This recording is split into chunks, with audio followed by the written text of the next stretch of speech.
بفكرك إن القناة عليها قوائم تشغيل مرتبة للمبتدئين من أول الأساسيات ولحد الاحتراف في كل ما يخص الهندسة والصيانة العامة. أنا أحمد داوود، دكتور هندسة. دكتور هندسة.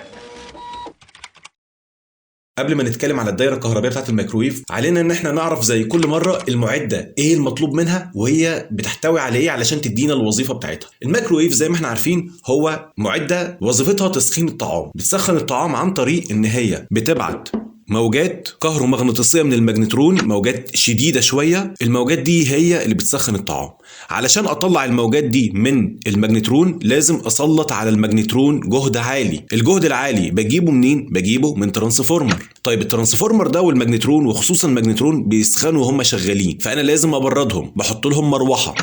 طيب والاكل وهو جوه صندوق الميكرويف من الداخل بحتاج ان انا ادوره يلف ازاي؟ بموتور الجريل. بيبقى فيه طبق كده وموتور الجريل بيلف في الطبق ده وعليه الاكل. بحتاج برضو لمبه داخليه علشان تنور لي الصندوق من الداخل. بحتاج احيانا في بعض الميكروفات احيانا بيبقى فيه سخان فرن واحيانا بيكون مش موجود، يعني ده اوبشن زياده. في ميكرويف ما فيهوش فرن خالص فبيبقى السخان ده مش موجود. تمام. فاضل اخر حاجه هي السويتشات او المفاتيح اللي انا بوصل بيها كهرباء للاجهزه دي. انا عندي 4 حاجات بتاخد 220 فولت: اللمبه، المروحه، موتور الجريل، والمحول اللي بياخد 220 فولت ويطلع 2000 3000 4000 فولت علشان الماجنترون. يبقى انا عندي قلت 4 اجهزه او احمال بتاخد 220 فولت. ضيف عليهم السخان يا موجود يا مش موجود. طرف كهرباء L وطرف N داخلين اهم، بيدخلوا على السخان سواء كان موجود او ما كانش موجود، والسخان ده ليه مفتاح اهو. المفتاح ده بيبقى عبارة عن تايمر، وانا هنا سميته اس هيتر او سويتش هيتر، وممكن تضيف طبعا هنا فيوز او حساس حراري. بعد كده هتلاقي بقى ال4 احمال بتوعنا: لمبة ومروحة وموتور جريل والترانسفورمر او المحول. دول بياخدوا طرفين كهرباء 220 فولت، بياخدوها على التوازي مع بعض. ولكن في حاجة انت عندك بتحتاج انك تشغل مين مع بعض ومين مش معاهم. انت بتشغل الترانسفورمر مع موتور الجريل مع المروحة، الثلاثة دول بيشتغلوا مع بعض، يعني بياخدوا نفس اطراف الكهرباء ونفس السويتشات بتقفل علشان تشغلهم هم الثلاثة مع بعض. طول ما المحول شغال وبيبعت موجات للماجنترون علشان يسخن الاكل، هتلاقي موتور الجريل اللي بيلف معاه، هتلاقي المروحة هي كمان بتلف وبتبرد على الماجنترون. يبقى الثلاثة دول مع بعض، مروحة وموتور الجريل وترانسفورمر، بوصلهم بنفس السويتشات، سويتش وسويتش وسويتش، علشان يشتغلوا مع بعض. انا عندي السويتشات دي فين؟ السويتشات دي في الباب. هتلاقي عندي فيه 3 سويتشات: سويتش 1، سويتش 2، سويتش 3.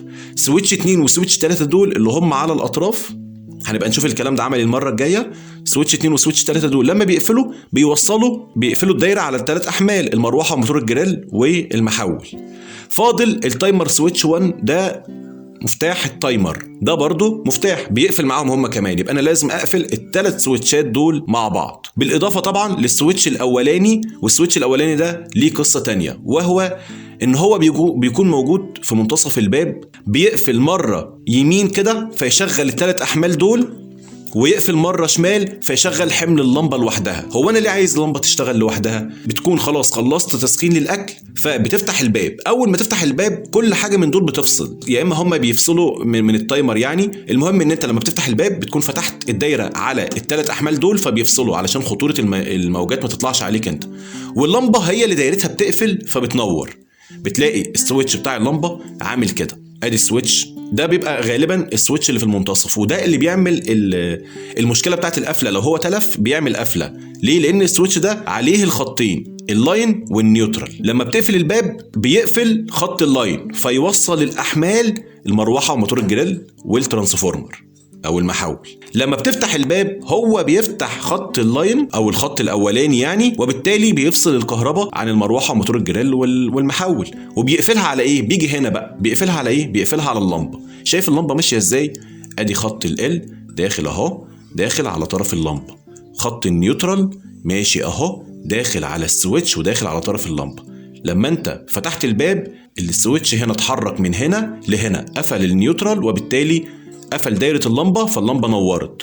وفتح الدايرة دي ففصل الكهرباء عن الحاجات دي كلها، فهي لو كان وصل لها كهرباء والسويتشات دي مقفولة هتتفتح علشان يفصل عملهم، وبالتالي ما يجيلكش موجات مؤذيه. هيبقى فاضل لك فقط التايمر، انا سميته هنا TS1. تقفل التايمر او تدي يعني تايم معين، هتلاقي الحاجات دي اشتغلت مع بعض، المروحه والموتور، الجريل والمحول.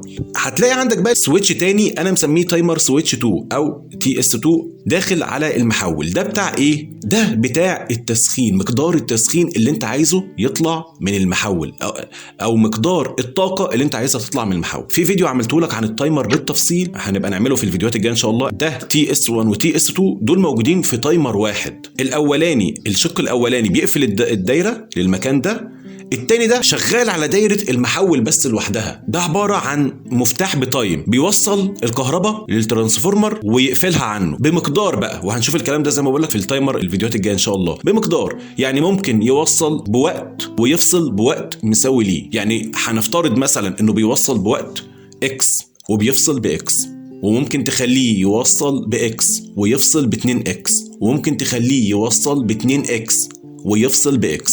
فهمني ان هو وقت الوصل الكهرباء قد ايه ووقت فصل الكهرباء عن المحول قد ايه. ده بيفيدني في ايه؟ ده بيفيدني في مقدار التسخين. كل ما ازود الوقت بتاع وصل الكهرباء كل ما التسخين بيبقى اعلى، لكن كل ما تزود وقت فصل الكهرباء عن المحول، يعني الكهرباء هي واصله عادي للموتور الجريل والفان عادي مكملين، دول ما بيفصلوش. ده المفتاح ده مش على دايرتهم، دول شغالين بمجرد ما الثلاثه دول، بمجرد ما المفاتيح دي اتقفلت. لكن ده مش هتوصله مباشر، لسه في مرحله تانية وهي المرحله بتاعه التايم بتاعه التسخين بقى. كده اتكلمنا عن الدايره الكهربيه بتاعه الميكروويف. كده هيبقى فاضل ان احنا نتكلم في دايره التسخين ونفهم هي شغاله ازاي. المره الجايه ان شاء الله نتكلم في دايره التسخين دي على السكيل الكبير ده. ولكن دلوقتي لو حابب انك تاخد سكرين شوت، يعني دلوقتي حالا هنشوف الدايره الكهربائيه للميكروويف بشكل عملي. الميكروويف اللي هنشوفه دلوقتي كان شغال على بورده الكترونيه وانا حولته لنظام التايمر، فهنشوف الدايره بتاعته بشكل عملي وبسيط ان شاء الله. ولو انت ما فهمتش حاجه او كان الموضوع صعب معاك، خد الرسمه دي كده ويحطها قدامك ويعيد الفيديو مره واتنين، هيبقى الموضوع سهل جدا معاك ان شاء الله. انا شلت الكارته، هنركب بقى هنا التايمر في المكان ده كده. هنفتح ونبقى نركب هنا دول كده الطرفين بتوع التايمر. تعال نشوف بقى الضفيره هتبقى ماشيه ازاي. ادي دخول ال 220 فولت الازرق والبني دول داخلين اهم 220 اهم، ومنهم واحد بيروح على الفيوز وواحد بيروح مباشر. واحد بيروح على الفيوز كده وبيمشي كده بيمشي كده، وواحد بيروح مباشر. يبقى دول ال 220 فولت، ده خارج ال 220 فولت بيمشي كده على سنسور. الحساس ده حراري بيفصل لما الحرارة تزيد. المهم الطرف اهو 220 الاولاني، طرف ال 220 الاولاني ماشي اهو بني، رايح فين؟ رايح على الباب، طالع منه مباشر لللمبة. يبقى اللمبة كده خدت اول طرف من ال 220. تمام. طيب الباب لما بيكون مقفول ففي هنا السويتش ده كده بيوصل الطرف ده بالطرف ده، وبالتالي يبقى ال 220 البني الاولاني وصل بالطرف الاصفر ده، والطرف الاصفر ده كده رايح فين؟ رايح على الترانس، ومن الترانس رايح على الكابل الاسود ده كده، رايح على موتور الجريل اللي تحت. في تحت هنا موتور جريل هناك، ومن موتور الجريل هتلاقي سلك اسود جاي من تحت برضو من عند الجريل من تحت. يعني ده بالاسود ده واصلين مباشر من تحت، رايح فين؟ رايح على المروحه. يبقى كده المروحه اخدت الطرف الاولاني من ال 220 فولت، والترانس اخد نفس الطرف، والجريل تحت اخد نفس الطرف، واللمبه اخدت نفس الطرف. هما 4 قطع اشتغلوا على ال 220: المروحه والترانس والجريل اللي تحت اللي هو بيقلب الطبق واللمبه. دول كلهم اخدوا من البني ده. اللمبه واخده مباشر من هنا، ولكن ال3 قطع دول المروحه والترانس والجريل اخدين لما الباب يكون مقفول، فالسويتش ده يوصل الطرفين دول ببعض، الطرف ده بالطرف ده، يقوم بقيه القطع تشتغل. طيب الطرف التاني بقى من 220 فولت اهو الازرق ده وصل فين؟ الازرق ده هيروح على السويتش اللي في المنتصف، سويتش الباب اللي في المنتصف ده. السويتش اللي تحت ده يعمل اتصال بين النقطتين لما الباب يتقفل، لكن السويتش اللي في المنتصف ده بيعمل فصل بين النقطتين لما الباب يتقفل. يعني بيعمل اتصال بين النقطتين لما الباب يتفتح. ادي الطرف الثاني من ال 220 فولت رايح على اللي في المنتصف ده، طالع منه السلك الابيض، رايح على اللمبه. ليه بقى؟ علشان لما الباب يتفتح كده بيحصل اتصال بين النقطه دي والنقطه دي، وبالتالي اللمبه تنور. يبقى اللمبه تاخد الطرف الثاني من ال 220 وتنور. اللمبه حاله خاصه ان هي بتنور لما الباب يفتح، انا بخلي اللمبه تنور لما الباب يفتح. لما اقفل الباب كده النقطتين دول يفصلوا عن بعض وبالتالي اللمبه تقفل. ولكن بقى لما انا بقى قفلت عملت اتصال بين فين وفين، بين النقطه دي والنقطه دي. ليه؟ شوف بقى ال 220 فولت اللي قلت لك عليه، الطرف اللي هو 220 فولت الثاني الازرق، شايف هيروح فين؟ قلنا واحد رايح عند الليميت سويتش اللي في المنتصف ده علشان اللمبه، لكن طالع منه الطرف ده اللي هو هوصله بالتايمر مع الطرف ده، يبقوا الاثنين كده دول بتوع تايمر. وبعدين ده بقى بيروح فين؟ بيروح على الليميت سويتش ده، علشان لما الباب يقفل يعني السويتش ده يوصل النقطه دي بالنقطه دي، يقوم موصل كهرباء لايه بقى؟ للثلاث اسلاك دول. الثلاث اسلاك دول رايحين فين؟ واحد رايح للطرف الثاني من الترانس، واحد رايح للطرف الثاني من الجريل الاصفر ده اللي بيتحرك تحت ده، واحد رايح للاصفر ده للمروحه. يبقى المروحه والجريل والترانس اخدوا الطرف الثاني من ال 220 فولت. يبقى الباب لما هقفله هيوصل كهرباء للترانس والمروحه والجريل.